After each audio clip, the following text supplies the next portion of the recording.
दोस्तों, आप देख रहे हैं NVN।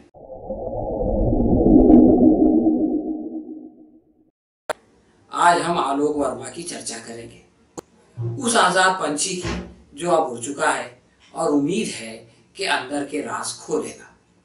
आलोक वर्मा के विषय में तो बस यही कहना है कि जिसका डर था बेदर्दी वही बात हो गई।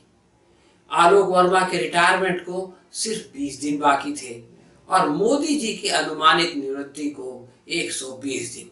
ऐसे में एक जाने वाले ने दूसरे जाने वाले का तबादला कर दिया। ये क्यों हुआ? इस प्रश्न का उत्तर जानने के लिए दो सवालों पर विचार करना अनिवार्य है। पहला तो ये कि आलोक ने बहाल होने के बाद क्या क्या काम किए, और दूसरा इस फैसले से पहले चीफ जस्टिस रंजन गोगोई ने अपने आप को अलग करके जस्टिस सीकरी को अपनी जगह क्यों भेजा। आलोक वर्मा अगर शर्मा होते तो सत्ता से टकराने पर शर्माते, अपनी बहाली के बाद फूलों का गुलदस्ता लेकर पीएमओ पहुंच जाते, प्रधान सेवक के चरण छूकर उनको धन्यवाद कहते, बीते काल पर खेद जताते, आगे मिलजुल कर काम करने का विश्वास दिलाते। ऐसा करने पर उनके साथ ये सुलूक हरगिज न होता, बल्कि रिटायरमेंट के बाद किसी ऐसे पद पर नियुक्त कर दिया जाता जहां जिंदगी के बाकी दिन सरकार की दया से ऐशो इशरत के साथ गुजर जाते। परंतु वर्मा जी ने शेर के एक दिन की जिंदगी को गीदड़ के 100 साल के जीवन से बेहतर समझा। आलोक वर्मा को बहाल करके अदालत ने सरकारी मनमानी पर रोक लगाई। वर्मा जी को बड़ा पॉलिसी निर्णय लेने से मना किया। यही आदेश पूर्व आयुक्त नागेश्वर राव को भी दिया गया था।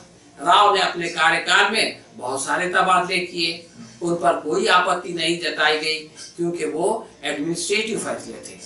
आलोक वर्मा ने भी कार्यभार संभालते ही उन तमाम तबादलों को रद्द कर दिया और फिर राव ने उन्हें फिर बदल दिया।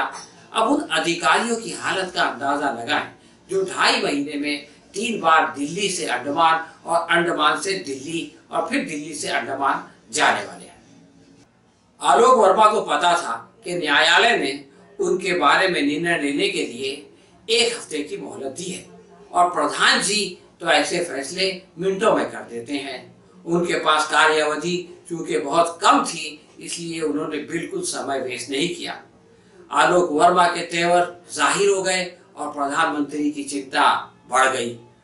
वो पहले ही दिन आर पार कर देना चाहते थे, परंतु विपक्ष के नेता मल्लिकार्जुन खड़गे ने सीवीसी की रिपोर्ट पढ़ने के लिए समय मांगा। इस मांग को ठुकराना मुश्किल था, इसलिए अध्ययन के लिए कम से कम 1 दिन का वक्त दिया गया। प्रधानमंत्री के साथ बैठक में जस्टिस गोगोई उनके तेवर देख चुके थे। खड़गे और गोगोई मिलकर अगर वर्मा के ट्रांसफर का विरोध करते तो प्रधान सेवक के लिए उन्हें हटाना असंभव हो जाता। इसलिए संभवतः जस्टिस गोगोई ने खुद को दूर कर लिया और अगले दिन अपनी जगह जस्टिस अर्जुन कुमार सीकरी को रवाना कर दिया। इस खबर के आते ही अंदाजा हो गया कि ऊंट किस करवट बैठने वाला है। प्रधानमंत्री के साथ बैठक में मल्लिकार्जुन खड़गे ने आलोक वर्मा का जमकर समर्थन किया। अब एक कानून विशेषज्ञ की हैसियत से हर एतराज का जवाब दिया। खड़गे ने सीवीसी रिपोर्ट को ऐसे आरोपों का पलंदा बताया जिसमें माना गया है कि उसके पास सबूत नहीं है। इस कमेटी में उच्चतम न्यायालय द्वारा नियुक्त पूर्व जज A.K. पटनायक की टिप्पणी को साझा नहीं किया गया। बाद में श्री पटनायक ने भी खड़गे की तरह सरकार की आलोचना कर दी। खड़गे ने आलोक वर्मा पर इल्जामात की जांच का आग्रह किया, लेकिन केवल आरोपों के आधार पर कार्रवाई को अन्याय बताया। वो तो आलोक वर्मा के कार्यकाल में 72 दिनों की बढ़ोतरी के भी पक्षधर थे, क्योंकि सुप्रीम कोर्ट ने अपने फैसले में उन्हें हटाए जाने को अनुचित करार दिया है। मिशन मशहूर है, भैंस के आगे बीन बजाओ भैंस खड़ी पौराए। खड़गे के साथ यही हुआ। उनके सारे तर्क वितर्क प्रधानमंत्री के लिए बेकार साबित हुए। वो टस से मस नहीं हुए, इसलिए कि उनके अहंकार का प्रसिद्ध था। उनको जस्टिस सीकरी का समर्थन प्राप्त था, इसलिए शाम होते होते आलोक वर्मा को आग बुझाने वाले विभाग में भेज दिया गया। मोदी जी ने आलोक वर्मा को वैसे तो महत्वपूर्ण विभाग में भेजा, लेकिन जातिवाद की जो आग पिछले 5 सालों से भड़काई जा रही है, उसको भला 20 दिनों में कैसे बुझाया जाए, और फिर वो आग कैसे बुझेगी जिसे एक तरफ बुझाया और दूसरी तरफ भड़काया जाए। अब तो आग लगाने वालों को बुझाना होगा, वरना सत्ता प्राप्ति के लिए वो पूरा देश जलाकर राख कर देंगे। आलोक वर्मा ने पहले तो अपने नए पद का चार्ज लेने से इनकार कर दिया। इसके बाद एक बयान जारी करके इसे नेचुरल जस्टिस के विरुद्ध बताया, क्योंकि उनके बारे में फैसला करने से पहले उन्हें अपना पक्ष रखने का अवसर नहीं दिया गया था और सारी कार्रवाई उलट दी गई थी। इस विरोध को प्रकट करने के पश्चात खुददार आलोक वर्मा ने अपना त्याग पत्र दे दिया। प्रधानमंत्री दौड़ सकते हैं, भाग सकते हैं, मगर छुप नहीं सकते हैं सच्चाई से। चौकीदार चोर है।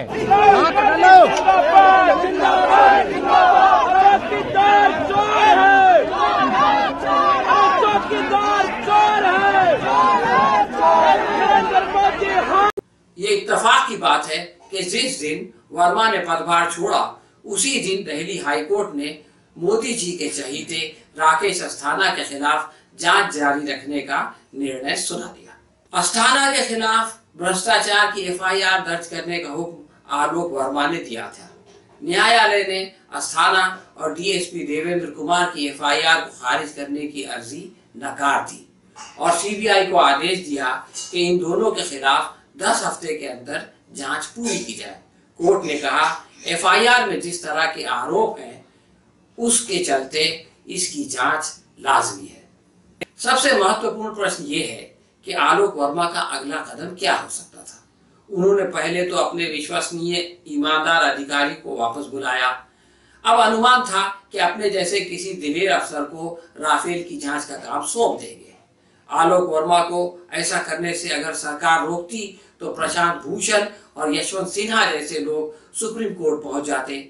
न्यायालय का फैसला अगर आलोक वर्मा के पक्ष में आता तो चुनावी क्षितिज पर राफेल की जंगी जहाजों की बमबारी से कमल के चिथड़े हो जाते। मोदी जी ये खतरा कैसे मोल ले सकते थे। उन्होंने संभावित चिंगारी को फौरन बुझा दिया, लेकिन उन्हें मालूम होना चाहिए फूकों से ये चिराग बुझाया न जाएगा। खैर, आग लगाने और बुझाने वालों की जंग का बिगुल बच चुका है। अब देखना यह है कि कौन विजय प्राप्त करता है। आलोक वर्मा के बारे में तो प्रधान सेवक से बस यही कहना है कि जो आग लगाई थी तुमने उसको तो बुझाया आशिकों ने। जो आग लगाई थी तुमने उसको तो बुझाया आशिकों ने। जो आशिकों ने भड़काई है उस आग को ठंडा कौन करे। धन्यवाद, फिर मिलेंगे।